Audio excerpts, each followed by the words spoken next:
Welcome to Drive the Daf. Clear, structured explanation of the daily Daf in 20 minutes. You can even follow in the car.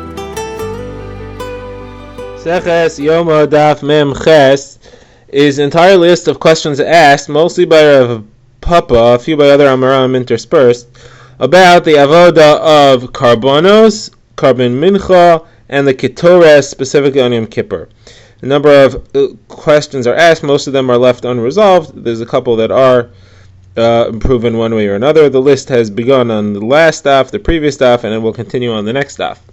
Now, there's a few things to keep in mind here. Most karbanos have four main avodas. That is, besides for slaughtering of the animal, there's catching the blood in a kli, there is moving it to the mizbeach, there's applying it to the mizbeach, and then there's the burning of the limbs. The burning also requires moving and being put on the mizbeach. Now, all these steps count as avoda. The shechita of the carbon is also an essential step, but that's not an avoda. Now, the placing in a kli, every time the blood is placed in a kli, or anything is placed in a kli, that is mekadesh it. That brings it to a higher level of kedusha. Now, in a carbon mincha, you have four very parallel steps as well. The shechita of the carbon mincha is when you take off a chamitza, you take off a small handful. Then it's put into a kli shares. That is like catching the blood. That is mekadesh the chamitza. That the shechita of an animal releases the blood. The shechita of the carbon mincha is the taking off of the kamitza, which releases the kamitza itself, which counts as the blood that goes into a kli shares. And then there's holacha and zrika, applying it to the mizbeach, bringing it to the mizbeach, putting it on the mizbeach. And then there's the rest of the carbon mincha, which now becomes mutter, like the rest of the animal. So Rav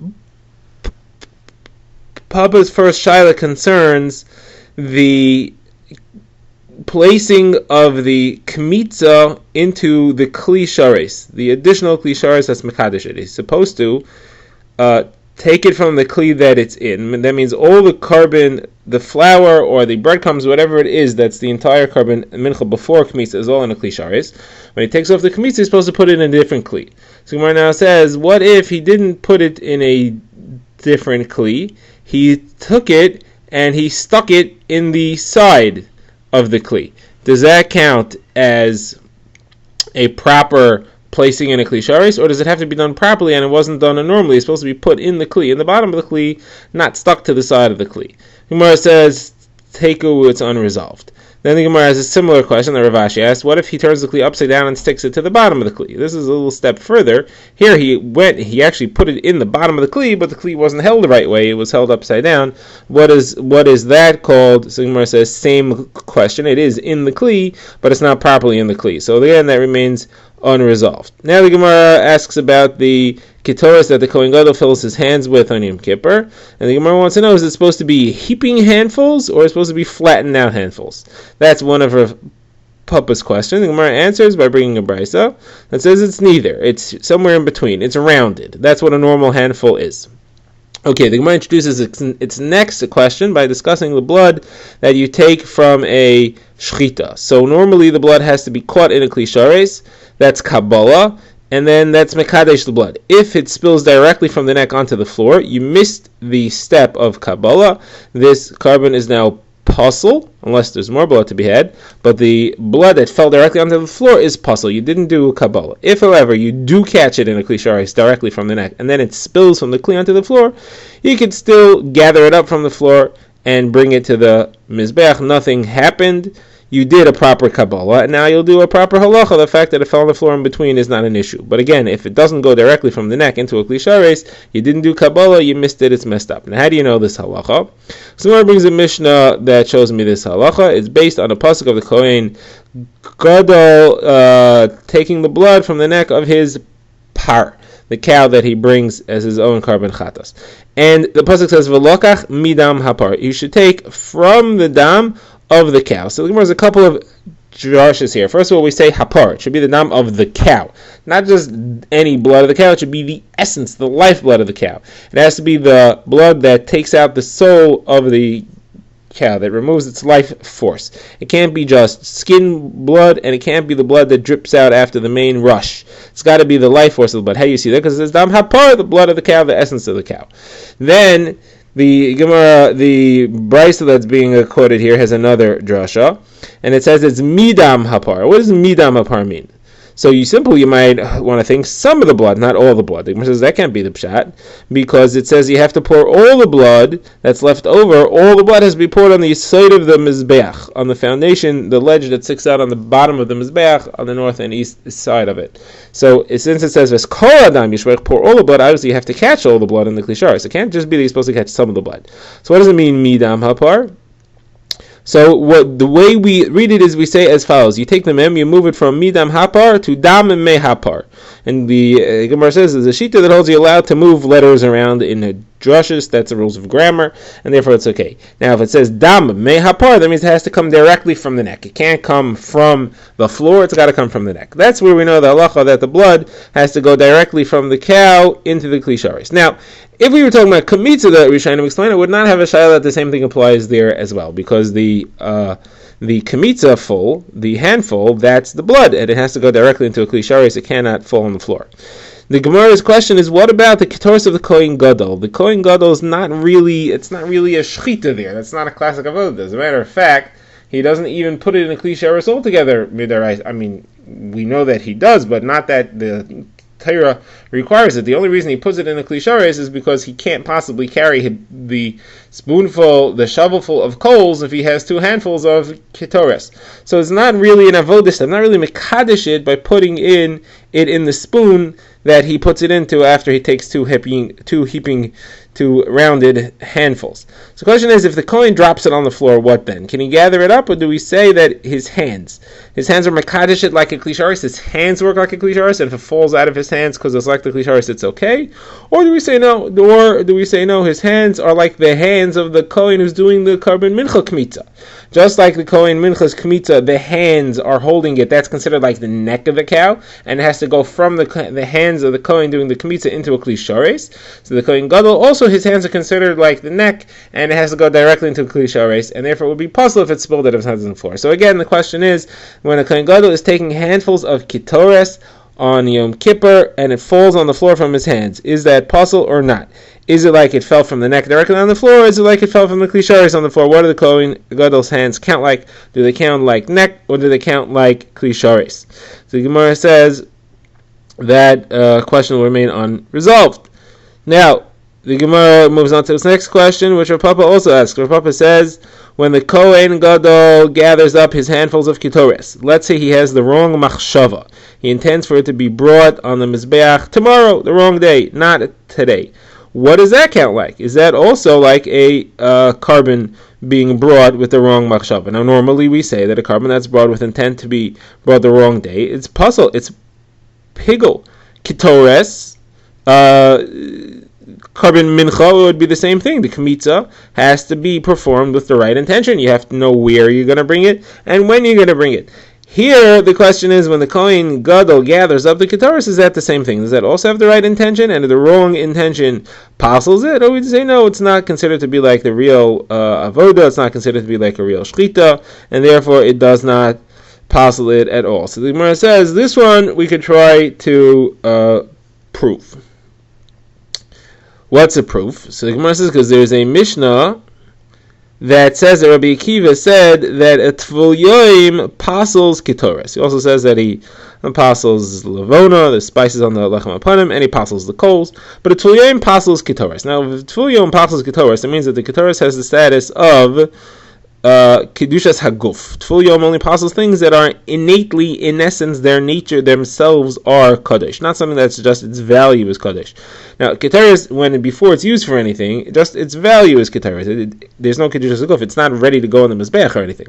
But once the kohen gathers it up, now, or once it's in a klisharis, now it has kedushas haguf, and a Tvul Yom is going to passel it.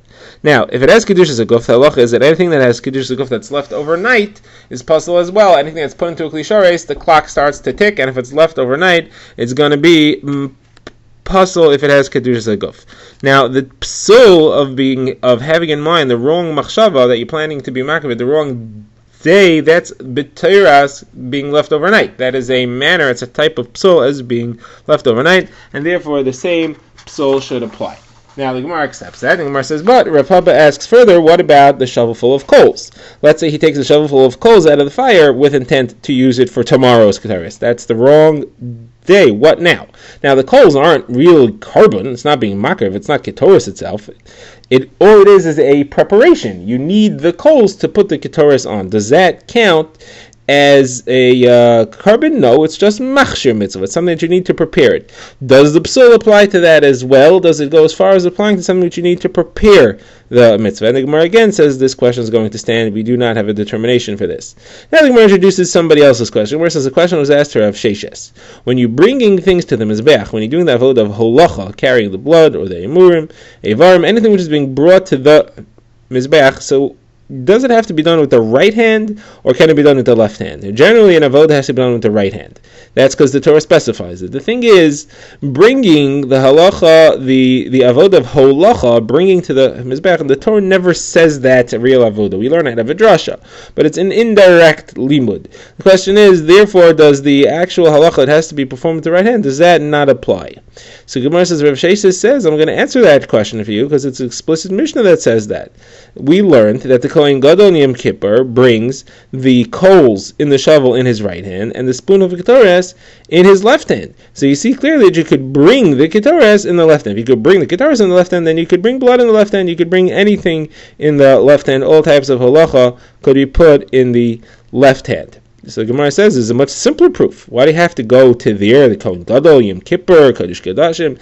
There's a mission that says when you bring the foot of a carbon ola onto the mizbeach, so you hold the right leg in the Kohen's left hand and the skin on the outside. So you see that clearly he could be holding a piece in his left hand.